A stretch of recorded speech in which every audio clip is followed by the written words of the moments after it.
So, Hello, Taavi. yeah, hello Claire. Yeah, so, This is a lovely private conversation we're having. yeah, no audience, like. Yeah. But first of all, like, tell us a little bit about your experience, like, what you have built, and why you claim that, like, you know, communities. Ooh, the test, the first one.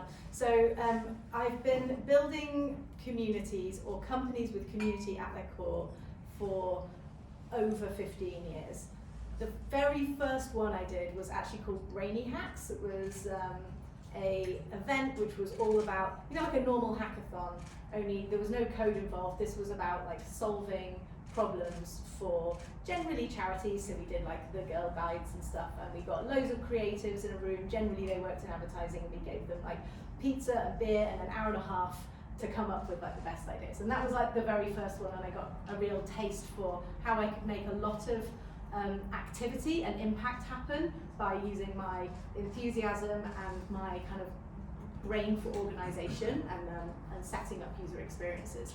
So previously to all of this, I was a user experience designer, and I still think about the work that I do as designing experiences for people to move through with an outcome at the end of it. So my first kind of like proper thing was Code Club. So Code Club teaches 9 to 11, now 9 to 13 actually, but 9 to 11 at the time, 9 to 11-year-old children, how to code in after-school coding clubs. And this was in 2012. So now it's quite normal, but in 2012, everyone was like, oh my God, this is amazing. It looks so innovative. But it actually grew extremely big. It grew from its sort of origin point in 2012 to being just before the pandemic, over 14,000 code clubs around the world in 160 countries. So it started off just based in the UK, and how it works is members of the public who know how to program computers, they go to schools and they run after-school clubs with the projects that we have written to teach children how to code. And so we built a community of volunteers who were going to these clubs completely free of charge and using their experience and their enthusiasm to engage children in learning how to program.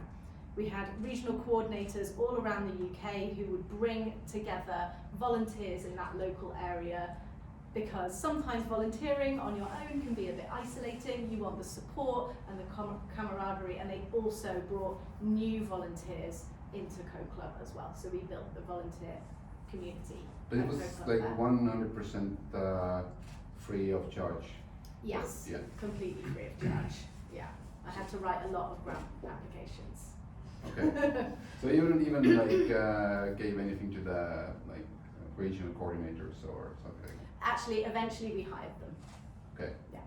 So because you get volunteer fatigue in something like that, and it's quite work intensive. So we started off by identifying who were, you know, sometimes you call them super fans. In this instance, they were volunteers, and we called them, mega volunteers. And they kind of rise to the top, right? You can identify who these people are quite easily by the fact that their name just comes up all the time. They've got like things to say, they've got ideas to share, they're offering to help you. And so for our first 3 or 4 volunteer regional coordinator roles, we hired those people who had been doing all of this extra volunteering, and we paid them as employees. Okay, but like you named how many locations you had, but from the key terms, it's like millions.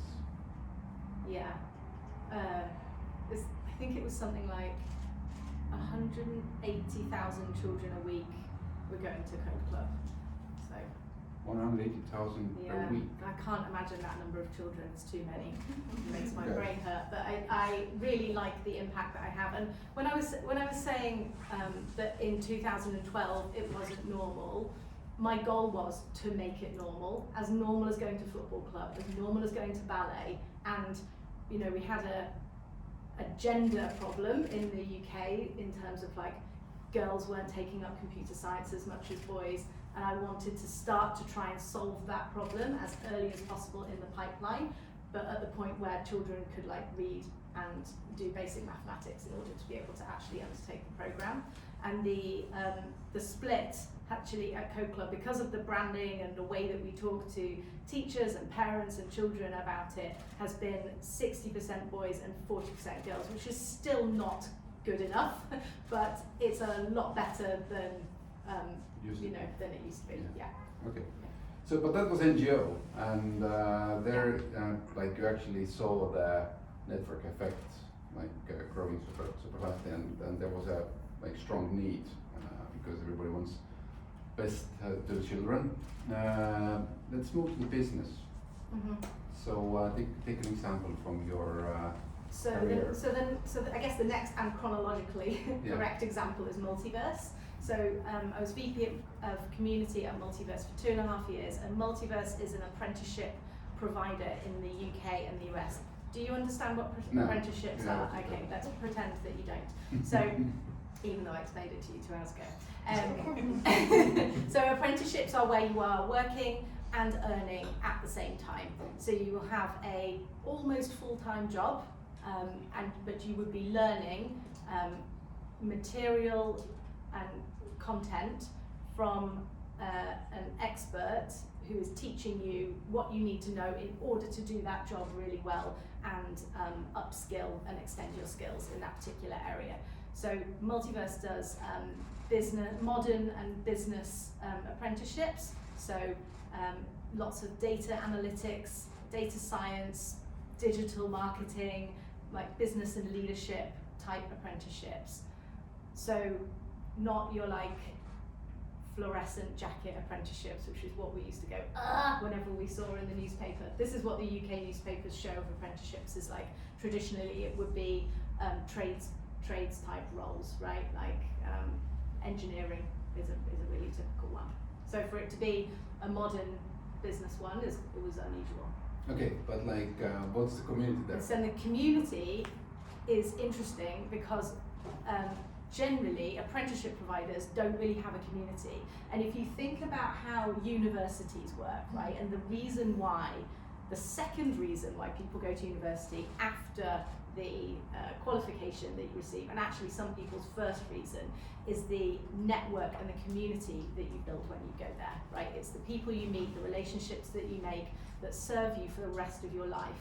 And that is arguably, unless you are a doctor or an engineer and you need those things specifically, that is more valuable than the qualification you get, right? Like I studied design at university. I definitely could have learned all of that stuff on the job, and if there had been a design apprenticeship, I would have done it. But what was valuable for me was the community part of it. The people that I know, that I still speak to now, that are now in like creative director roles, right, that I can contact whenever I like.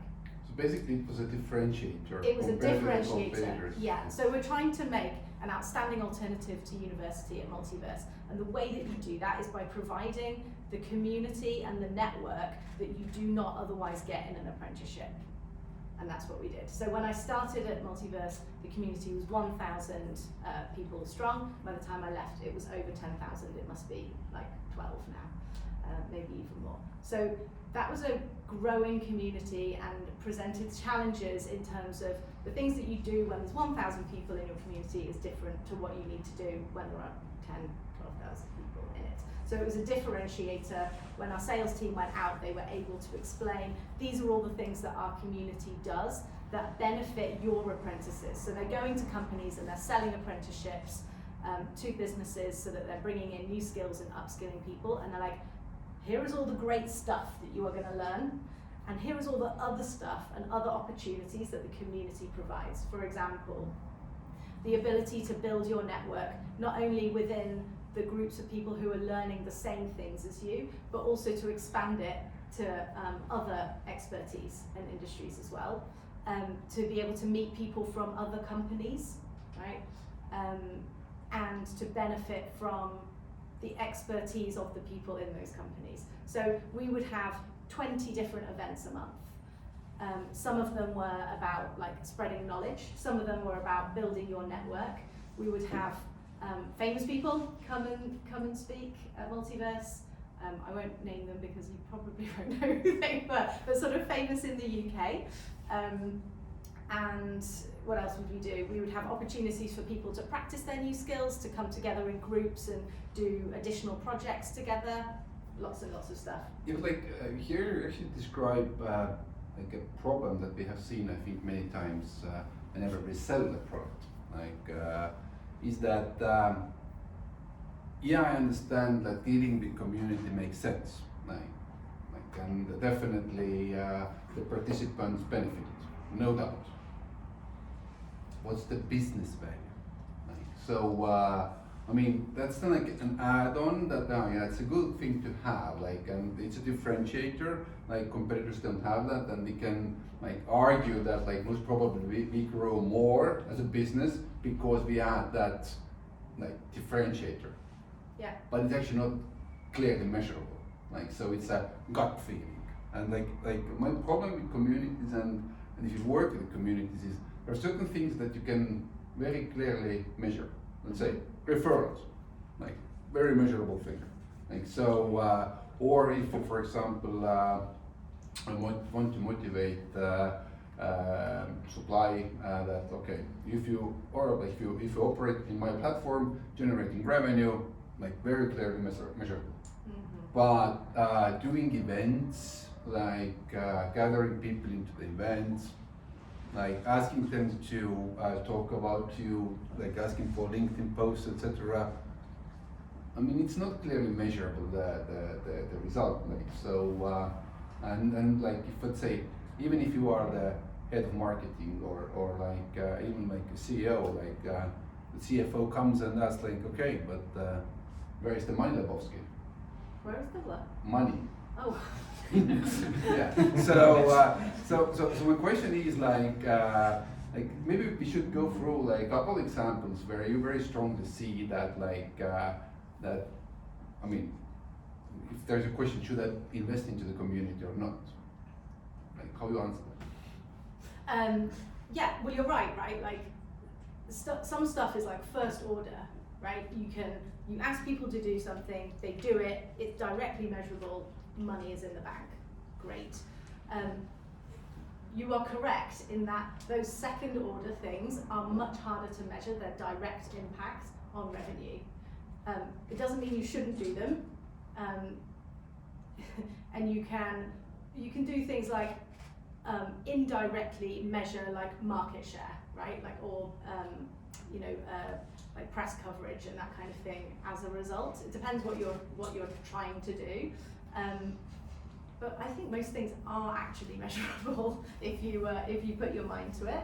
So at Multiverse we measured NPS and we asked very specific questions about how the community was helping them succeed on program.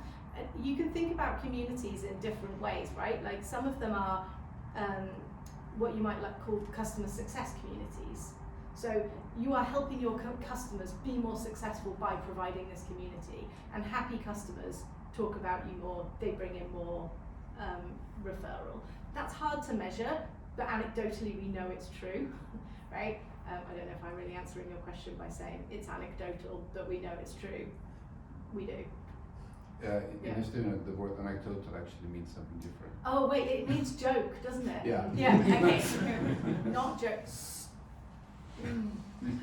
How do I say it? No, It's not anecdotal. we understood it. Like, Okay. But like, I wonder how many other words I've said that mean Welcome to Estonia. Yeah. Please can you point these out? Yeah. Thanks. So, you always start your community with a clear goal. Let's say that we need this, like you just said, like we want to make a differentiator, etc.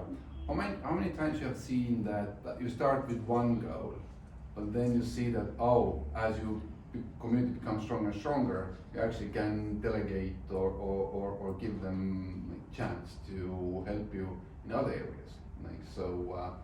Yeah, and that's actually a very smart way of doing it, right? Is to start with one specific goal. So we can talk a bit about Ezra here, because this is quite a good example. So Ezra is a company based in the US. They do full body MRI scans, and they've built an AI that means that you only need to be in the MRI machine for 30 minutes rather than an hour, which cuts the cost and the time, and being an MRI machine is like not that much fun, so the least time you're in there is best, right?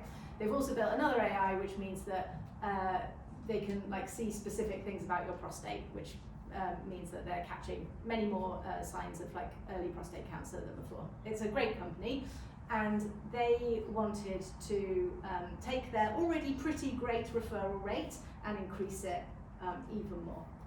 And so we looked at, I interviewed a lot of their customers, and they were saying that the main people that they refer to is their friends and family, and they care most about the health of their friends and family, and they really want them to take these scans. So we're like, okay, we need to find ways of helping them talk about it beyond your regular kind of like, oh, here's a link, could you send it around to people? So there's a whole campaign around that. The first group of people that I spoke to loved Ezra so much that they wanted to tell their stories publicly. And so we started with this very first tiny group. It's literally like 15 people who are Ezra advocates, and it is their role and agreement with Ezra that they will go out into the world and speak about Ezra. In return, they get like discounts off their next Ezra scans, and in some cases like completely free scans. These scans are around like $1,300 or something, so it's not an insignificant amount of money. But the value that it creates in terms of people talking about Ezra was very high. And then it kind of like built out from there into building out a more specific referral process as a result of like the community sharing its Ezra stories. Does that make sense? Yeah. Okay, but let's continue from here. Like the community. If you are, let's say, at the university, I understand like how you create those contacts, etc. But like currently, if you look at our customers, like they usually reward everybody that truly like gives back to the company, or like make something good for the company. But they are not all active. So, and you understand, like, can't be like. From your eyes, or from your experience, what is the healthy outcome of a community? The fact that I have, let's say, 15 up to 50 people to whom I can anytime call and ask anything, like is that the real value of the community? Or like, because like not everybody is engaged and it really depends on what your goal is, right? Yeah. And the value of the outcome of that goal being achieved. I think we need to rewind a little bit and I want to talk a bit about the value exchange between business and community, just so that we're like all sitting at the same level in our understanding of that. So when you are thinking about like who is in your community, you first need to think about what are the business goals that I'm trying to achieve by having a community in the first place, right? And it might be customer acquisition, it might be like the lifetime value of a customer, it might be word of mouth marketing, it might be customer support, there's a product feedback, there's a long list of things that it could be, although there's a top 5 that I just mentioned that it is most of the time. And then you need to think, well, who is currently around me in my ecosystem that I could motivate to do those things, right?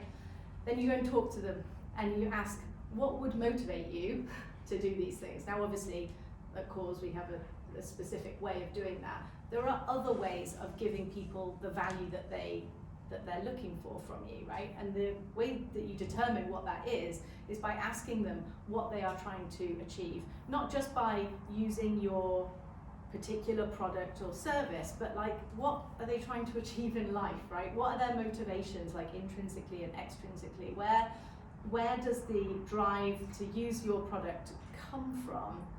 What does it say about their own identity that they are part of this community and care enough about it to do anything about it? And then when you've found what that is, I don't really know how to describe how I do this. I basically have loads of ideas about how we can marry what the business needs and what the person needs and create a value exchange, right, between those two parties. And it's called contracting. There's no actual contracts, don't worry, Casper, it's fine. But it's called contracting in that, like, I will give you this and you will give me that, right? In exchange, and that's the value exchange. So when you're thinking about like, what is the value? How many people do I need to be engaged with to to have an engaged community. My question is, well, what are you trying to achieve? If you're trying to achieve, product feedback and you need 15 people giving you product feedback and you've got 15, then great, you've done it. It depends on what you're trying to achieve, right? If it's referrals and you set yourself a goal. Does that make sense? Yeah, it makes sense, but let's make it more clear. Like, one thing is that understand, okay, we have a goal and we have a community, we start to grow it. It needs a plan. Yeah. So what is the community strategy? What is I'm going to tell you what a community strategy is made of. Okay. Yeah, because Taavi hates this, but I just say it depends to him a lot, and he goes, yeah, but. Yeah, but how? Yeah. So the community strategy depends. You remember that first bit that I've just been talking about like the exchange, the value exchange, right? So the first bit of any community strategy that I will do is I will talk to the business about, like, what are you trying to achieve with this? Who do you think your community members are? Then we'll talk to them and we'll find out what the value is. So that's like the basis. During those conversations, quite often there are some kind of like values and expectations that come up from the potential community members, which are really worth noting, because this is how they expect to interact with you and how they expect to be treated. So on top of that, then you need to start to think about, this is the value that they want. How can we deliver that in a creative and engaging way, right? That they're not going to get bored with, right? They're going to keep coming back because you've got what they need and they can't get it anywhere else. That's an important point. This is why it needs to be creatively done, because there's a lot of like replica going on in the world, particularly in communities as well. So it needs to be interesting and engaging in that way. And then you need to work out, well, how am I going to get what I need from this community? So that's again about like designing the processes that you need to get what you want, right? Whether it's like, oh, we're going to have product feedback sessions, and this is where you sign up, and this is what you do, and this is how we're going to share it with you, all that good stuff. And then you need to make sure that you're measuring all of that, like, how on earth do I know if this has been successful? You put the measures in place right at the beginning, and then you can look and say, are we getting the product feedback we need? Are we getting the number of referrals we want? Is the lifetime value being extended by all this value that we're delivering to our community? So, but like, it sort of sounds that it's still a lot of work, like, so you need to manage community to make it work. Yes. It's a full-time job. Yes. But anything worth doing is worth doing well, is it not? You know, it's managing a community is like, you can't just spin it up and leave it. It's like putting a bunch of, like children in a room and wondering, and then they're all going crazy and like doing random stuff. It's like, no, you need to, the rules control the fun. If you've seen Friends, you know, out on my own there. The rules control the fun.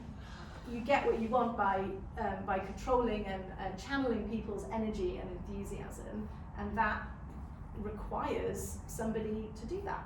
In the same way that you would pour your effort into marketing, into sales, into product development, I believe that people should view community at that same level. Okay. You have helped us already a lot, like during last half of the year, but why you like KOOS? So I like KOOS because it appeals to my sense of I don't know how to describe this, rage at injustice. So I think that people are often trapped by their inability to earn wealth beyond a salary. And I think it is the right thing to do to help more people create a different path to wealth other than earning their salary. So this is why it personally like burns inside of me. The other reason I like it, and probably most pertinent to this group of people, is that I see how when people have like a a slice of the pie, skin in the game.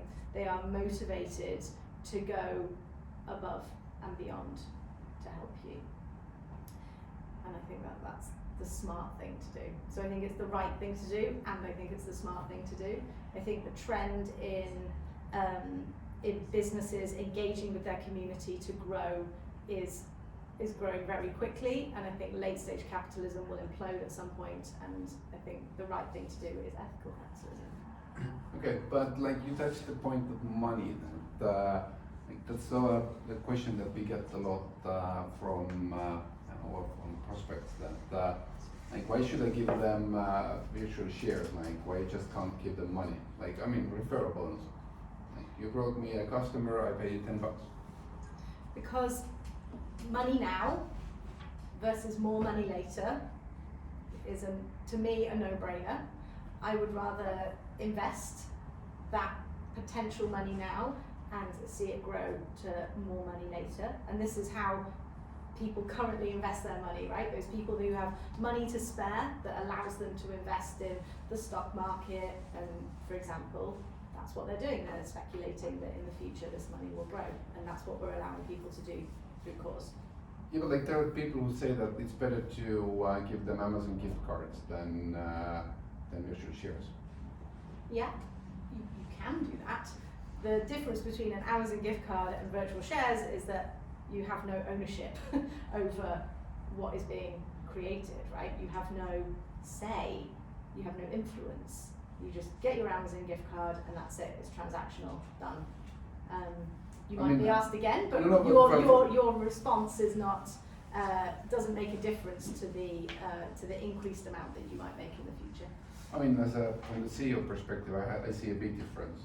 Amazon gift card is money going out today. Yes, cash flow. Yeah, right. So like the difference is there. So like I promised half an hour. Like has it been half an hour already? Yeah, it already has been half an hour. So time flies when you're chatting to Taavi. Yeah. So but from the audience now, questions. Like if you don't have, I have more. Yeah, please stand up. Hello, and hi. Hi. I can stand up, sure. Or actually not. Yeah. Okay, sir. But my question, I'm Marjorie Mazikas. Thank you so much for this engaging conversation. My question comes, what is your prediction in Estonian market specifically that community management will become more mainstream in, let's say, 5 years or so, in more traditional Estonian companies, entrepreneurial organizations? What is your prediction there? That's a bit tricky because obviously I'm not quite as au fait with Estonian I can companies actually, as Taavi. I think I understand your question. Estonia, like in those kind of trends, like in marketing or like community, actually follows what has happened in UK or in US. So it's basically, if you explain like in Estonia we have two truly working communities that actually give money back. It's Tuleva and KOOS. Like everything else is, I mean, like we have to share, like we all do, and we plan to give back, etc. But like Estonia is not like it's a small nation, so the communities are quite small. Like so, I mean, like, the list of communities we found already in UK, and they measure it in thousands. Like so, it's definitely different. But yeah, like, and if it follows what's happening in the UK, it is a very fast growing space in the UK. My prediction is that, you know, how everybody has an Instagram account or a social media account now, and we can't imagine how we ever managed our marketing without it, right? That's what community management will be in like 5 to 10 years. So every business will have a community. They might not know what that looks like right now, and it might feel very like perplexing to think about that, but my prediction is that that is what will happen for community management. If it happens in the UK, as it is continuing to do, then it will happen here in Estonia too. So answering your question, if you become very good in community management topic, there is a like high chance that like you have a endless amount of work offers in this market. Like, so I mean that role is not defined even properly in Estonia yet. Like so, there is it's new coming, but I also can comment from Estonian side that there is a big area where community managers are needed, and that comes actually by law, which is ESG.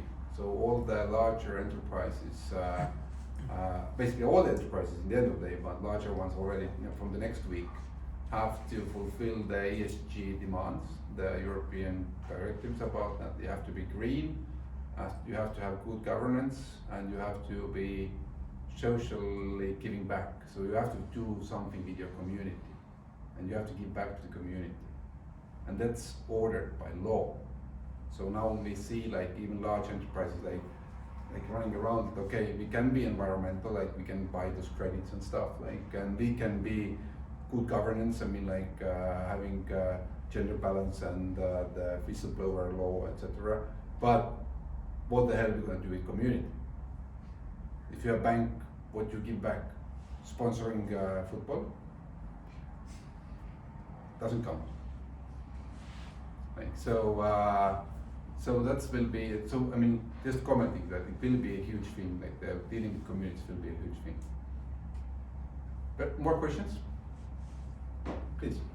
Yeah, Marty from FitQ. Hi. Obviously, building community, you need tools as well. I think one of the globally leading tools to work with communities is unfortunately not KOOS yet, but maybe soon.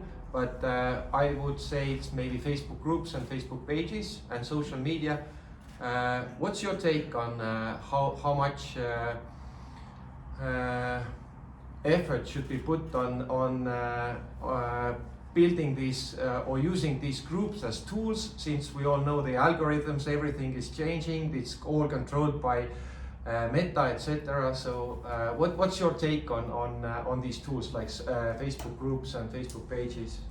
Yeah, personally I've never used Facebook groups and pages. Because people have especially these days, quite like visceral reaction one way or another to Facebook, it's a bit divisive, and because people feel like they're being watched and the algorithms like messing with them and stuff, people don't really want to go onto it for professional stuff. This is my experience of it. I prefer to use those tools that bring your members into your own space, and there are platforms that you can use to bring your community members in one place that are feature rich. You can post events, you can post content, you can have online conversations either privately or in groups, for example. There is a school of thought which is it's better to bring people together in a space that you control and own. There is another school of thought which says you go to where your community members are already.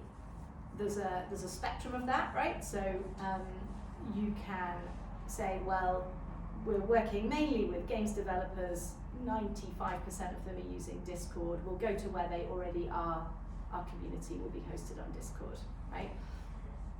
There is an example from Notion who takes a community everywhere approach, where wherever their community wants to set up is fine.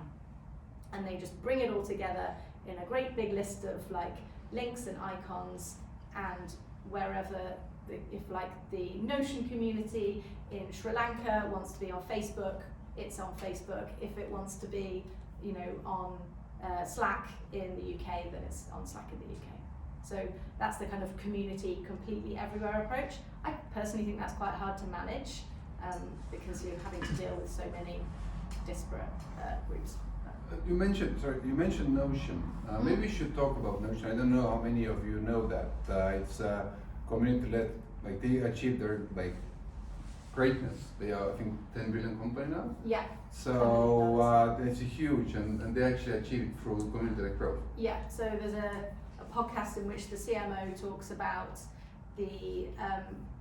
that the 55% of their growth they can attribute to having built the Notion community and the flywheel that created all the templates, the consultants. Do you know about Notion? It's like a productivity app which is obsessed with Can you emojis. recommend the podcast exactly, please? I cannot remember it off the top of my head, but I will find it and we'll try and send it out through the community update. Is that okay? Yeah, Yeah, thank you so no much. worries. Yeah, good answer. You had a question now? Nobody had a question?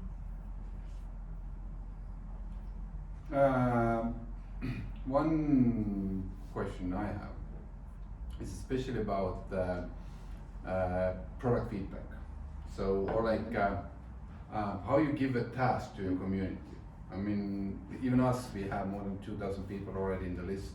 So we shouldn't like just send emails every day that like, oh, we have a new feature, try this out, like test it. I mean, I think we send you quarterly reports, like or monthly reports, but that seems to be too heavy already. So, so how you do that? Like, so how you can like get like, do you put some bounties out, like, or like how you interact with the community in a way that like you get them to certain specific tasks, because there are so many of them, then there definitely will be 5 up to 15, 50 people who can help you there. Yeah, so I would target a subgroup of people from within the community. There's no point asking people who you know are not using a feature to give you feedback on like a new iteration of that feature, right? So I would think about who is currently using it, who has like a vested interest in it, in improving it, and I would go to them and bring them together in a group and say, I need your feedback on this particular feature, and you can use your virtual shares and to incentivize that feedback being easier to get than without incentives. Okay, like you made an example about Lego Yeah. some time ago. Yeah, when we were having lunch. Yeah. So. Oh, so talking about Yeah. how Lego does that. Yeah. So Lego does this at scale. So I don't know if any of you are like into Lego, but they have a whole. Well, you laugh, You but have they have children. Oh, okay, fine. That's why you're laughing. Okay, but they have a very large adult community. Adult, as in just of age, nothing weird. Like adult community of people that enjoy making stuff with Lego, and they actively collaborate with that community on product ideas, on innovation, and then on refining those products as well. And it's very successful. People want to be in that community. They work very hard to get into it. Okay. More questions? Yeah, please. Again, me. Hello. Again, Martin. Super fast. I wanted to ask about marketplaces. In marketplaces, you have like two sides, usually supply and demand side. They have different interests, and would you see them as two communities or one community if you as a business owner is building a product that is a marketplace? I would see them as two communities. They're going to need very different things from you. You might still decide to keep them in the same place, but what you show them is different, right? Like your customers need very different things to the people who are supply side of your community. In that case, it is a supplier success community, so you're helping them be as successful as possible using your platform to do whatever it is that they're trying to do, whether it's to like get projects and sell their time through freelancing, or whether it's hand-making stuff and selling it to people through Etsy. So Etsy has a very active community for its suppliers, which is all about how to be the most successful Etsy supplier and have a great shop and sell lots of stuff, because the more things that their suppliers sell, the more money Etsy makes. It's a very simple kind of equation, that they don't mix the two. There isn't like a customer community within that supplier community. That community is all about suppliers and being a successful supplier. That's actually one of the mistakes Airbnb said they made, was that they also focused on supply. So they did everything to support. If you had an apartment you wanted to rent out, they made like a huge support, how to maximize your profit from every stay, etc. Right? So there are different forums, trainings, etc. Like what can you do? And then they didn't care about demand, because if you have a good supply, then demand comes by itself. And then COVID happened, and people didn't travel anymore. They like suddenly understood that, oh shit, like we have never like built our community on the demand side. And now if the demand is extremely small, like how are we gonna compete with all the like hotels and the other like They did react fairly quickly after that though. Yeah. Then did you see what happened afterwards with their product development? They developed the long stay, whereby you could travel to go when you could travel in between various lockdowns and stuff. When you could travel, you could go and stay somewhere for like a month, and they were making these deals with hosts so that you would stay for much longer periods of time for less than if you were having all those weeks. So that they did event. Obviously, they're a massive company; they can't afford to just go, oh no. So they moved. Yeah. Yeah, Laura, it's you again. But my question is more like when you build your community on your own platform, how to keep them still like super active and engaged? Because nowadays, as we know, there's an app for everything. So quite often, like what you have is like with WhatsApp or with Facebook groups, like people log in there anyways. Mm-hmm. So like creating the habit, or like maybe you have some really good practices or examples where like they made it super active on their own platform as well. Yeah. With limited budget, for example. You hit the nail on the head with the word habit, right? Mhm. You have to make it part of people's habit, and to do that, you have to be providing some value that they cannot get anywhere else, or you make it part of some like absolutely essential process for them to like come and do this, or maybe you provide your customer support there. Do you see what I mean? Mhm. Like something that they literally can't get anywhere else, or it's like the value that they're looking for. Either the value or like a part of your process or product delivery is just in your community, and you keep engagement that way. And also keep it creative, and like I cannot stress enough how part of good community management is consistency, in that you're like delivering. It could also be the death of you, right? If you're so consistent that everything that you do is the same, it's just boring. Right? People just switch off because they're like, oh, I know what this is going to be. There's no point for me to read this. You have to keep it fresh, keep it changing. It doesn't exactly help you, but there's one point or one topic that we actually come to if we already haven't done it. We want every share, if it's not collectible, actual share, to have a nominal value. Nominal value means that like just we claim that it's that value, like €1, €10, whatever. Even if your company value doesn't represent the nominal value, the company value is actually lower. Let's say there should be like a place or point, even if company value is here, but you know that like if the company grows to that point, you are willing to pay the nominal value.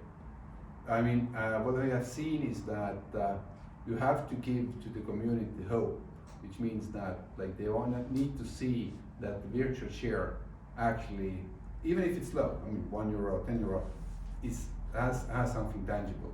That actually came out. We worked together with Forus to understand like how taxi drivers actually feel about the virtual shares, etc. Like best of them already have like I think more than 1,000 of them. I haven't checked, but like it's a significant amount of shares. And if you don't put the value there, it's very hard to like think. I mean, it's like I have something, but I don't understand it because nobody has said that like it's X, Y, or Z. So it means that like, and it also helps us to bring you more engagement, because if you have a wallet and there is money in a wallet, even if it's conditional, the wallet is conditional. Like everybody has said, like I pay this value only if I reach that level with my company. It's conditional. We all understand that. Like that's the contract we signed. That, like you are paying me when you are successful in the future. That's fine. But if people see a wallet, I mean, I'm also like investing into the shares, and I don't change that picture every day. But it's still like I have to admit, like even if it's a long-term investment, you will go and check how it's doing. So we would like to build inside KOOS have the same experience. So if like people who have multiple share from different providers, they actually can see that the wallet grows. And in this way, to get like, oh, how can I earn even more? Like, oh, if I contact with that company, like they get more. I want to have Clare's view on that, because my own thoughts on this is that it would work very well and it could backfire, because obviously you want fans and you want those guys who are fans with a heart, but if you put numbers into it, they are fans in their heads. So Clare, what do you think about this? Do you support the idea of giving this value to these shares right away, or not? Yes, I do. I mean, I do. I think it is very difficult for people to understand the value of what they are being given unless it has this actual numerical value attached to it. I think that a lot of the time people might do what they're going to do for you anyway, right? What you're doing is saying thank you for doing that, rather than necessarily using it always as a motivation. So it's a recognition of the work that they have done. I also think it has the potential, and we see this happening, right, to see that work continue for a much longer period of time than without the thank you, because they know it's rewarded. No. There's such a thing as volunteer fatigue, right, where people get tired of doing. I mean, but if you give a share, then you are saying thank you. Mm-hmm. But if you say the share is worth 15 cents, then you are like, okay, do I want the share and then, or do I want 15 cents, or do I want to be a part of it and get this thank you from you?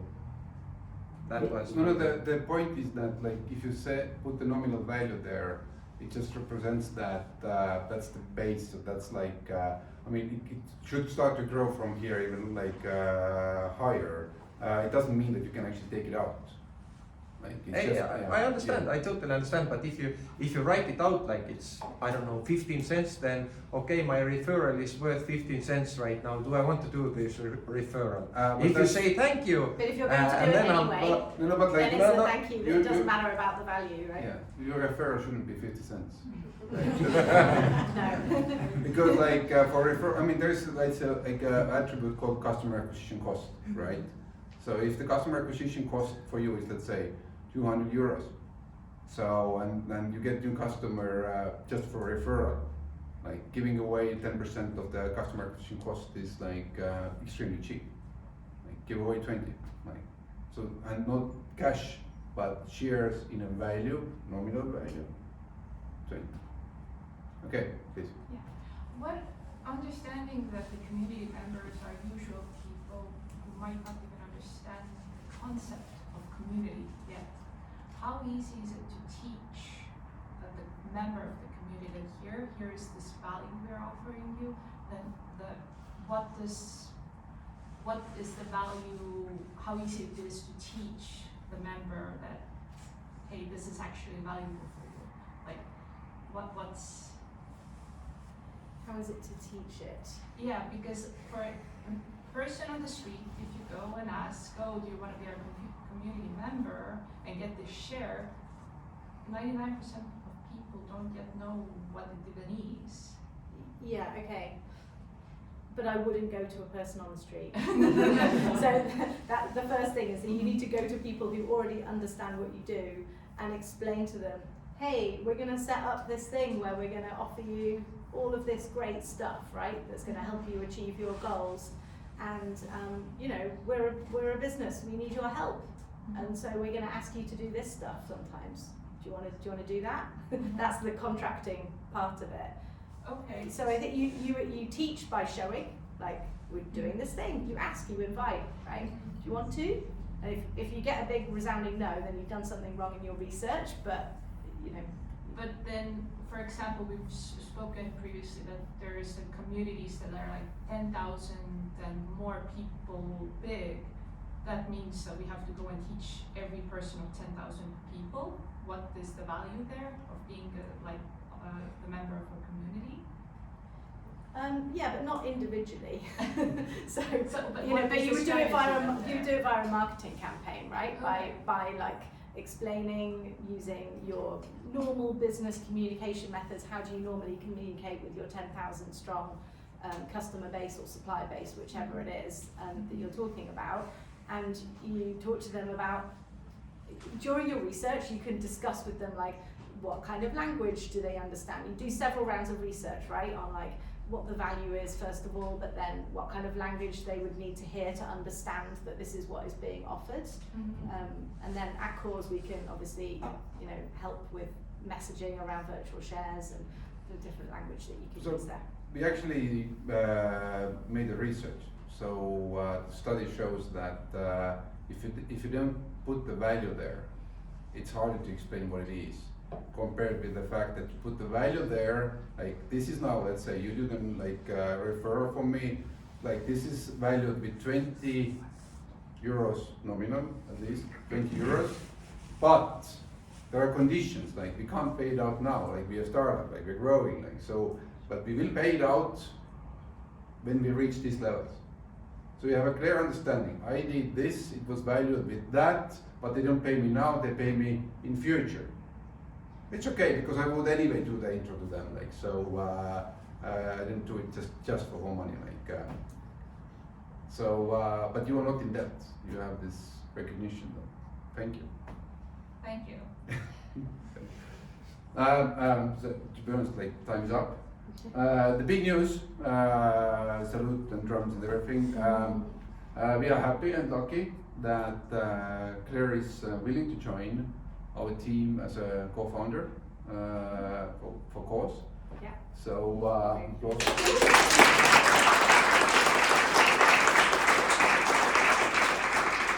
which means that if you didn't, you were too afraid to ask a question today, you can still do it like afterwards, or like face-to-face talking, or like just send us a request, like if you need any help or like you have a question to Clare. I mean, we can't kill you with all the questions. Obviously, we have to choose, but whenever you need help, there is access to Clare, like so, and her experience. And definitely, we all need that as communities are not the thing yet in Estonia, but together, we're actually building it. Let's do it KOOS. Let's do it together. Yeah. So, thank you.